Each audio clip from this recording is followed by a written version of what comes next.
Hey guys, this is Justin here, and I just wanted to show you guys a little bit of what my life looks like while the band isn't on the road yet. So yeah, for the next few days, I'll show you my attempt at building our dining room table. So here goes nothing.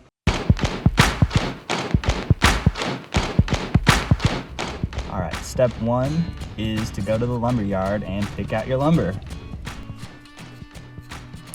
I'm gonna go with 2-inch walnut for this table, and I go through pretty much the whole stack so I can find my favorite boards. I just kind of look at the grain patterns and whatever I think looks cool. First thing I do is use this little benchtop joiner and try to get one perfectly flat side on each of the boards. I'll be using this for the tabletop. Then I'll use the flat edge against the fence and cut the other side with the table saw so I have two flat edges.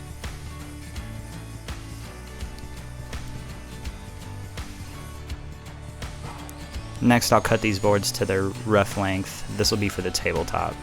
My miter saw is kind of small, so I gotta flip it over so I can finish the cut on the other side. Now I'm cutting little slots that I'll put these little wooden biscuits in to help keep the tabletop aligned when I'm doing the glue up later. That's a biscuit.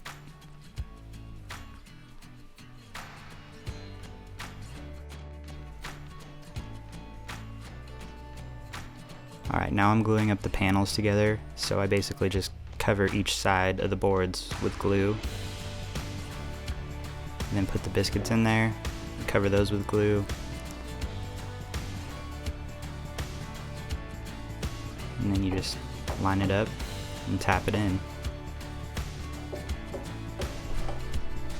Now I'll use pipe clamps to clamp it all together. I'll do 2 clamps on the bottom and 2 clamps on the top to keep it balanced. Let it dry overnight and you get this behemoth, which is really hard to move by yourself. Next I'm going to cut a 45-degree bevel around the outside of the table.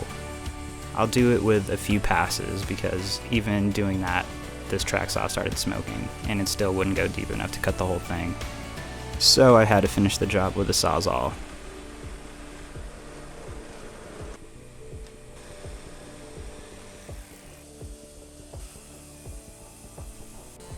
Now I'll use a sander to try to get rid of all the blade marks.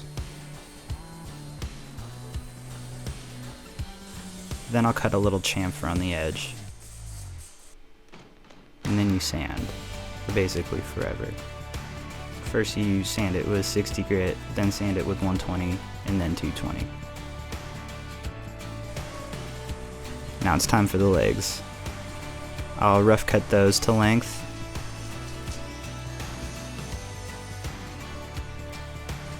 And then I use this little taper jig so I can make some tapered style legs.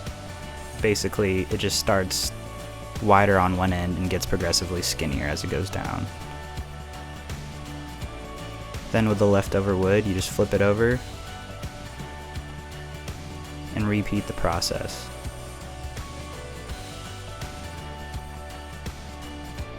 And now we have 4 matching legs. I want the legs to have a slight splay, so I'm going to cut 10 degrees off of 90 on the top and the bottom. I'm going to connect the upper stretcher of the base to the legs with half laps. So first I need to figure out the angle to cut the outsides of the stretchers. The outside angle is 10 degrees off 90. Next, I'll trace an outline of where I'll need to cut out my half lap joints.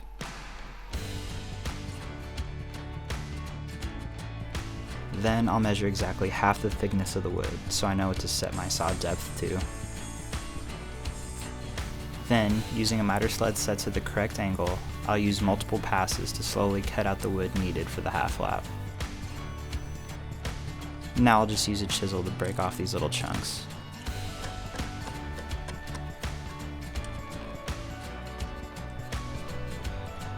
And now we have half of a half lap. Once all the half laps are cut out, all the pieces should fit together like this. For the bottom stretcher, I'm going to use pocket holes. I'm going to screw them into the bottom so you won't ever see them.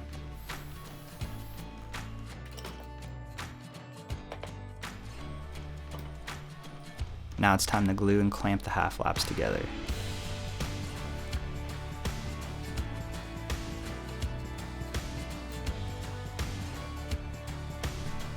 And then you just let those dry overnight.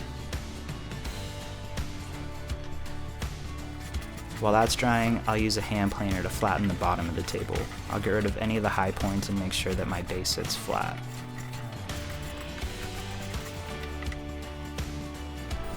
And now sand for a long time. Now I'm connecting 2 long stretchers to the top of the base to connect the 2 sets of legs. And now we have a full base. I'll sand the tabletop one more time and then try to knock off all the dust.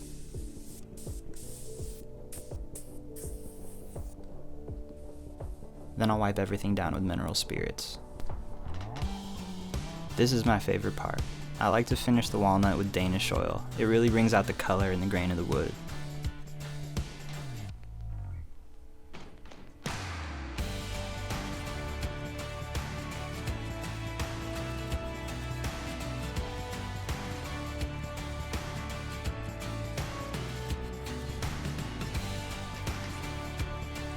The last step in finishing the tabletop is applying some polyurethane. I'll do about 4 or 5 coats, and it'll just really help protect it against stuff getting spilled on it, and it looks pretty cool too.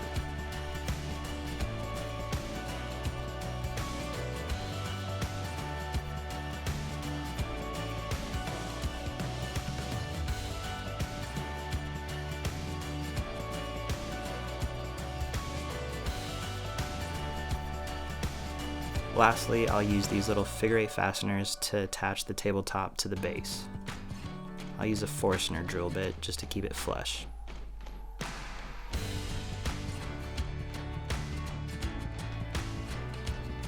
And boom, we've got a finished dining table / dog shelter. The table is about 7 feet long and about 39 inches wide.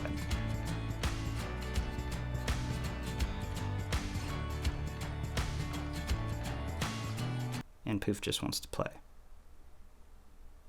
Thank you guys so much for watching. I had so much fun making this table, and it was fun just to kind of give you guys a glimpse of what life kind of looks like for us while we can't quite be on the road yet. But very soon we will be able to, so we can't wait to see all you guys again. And another thing, I'm really new to woodworking, so if you guys have any hints or tips or things that I could have done differently, please comment below. And yeah, can't wait to hear from you guys. All right, peace.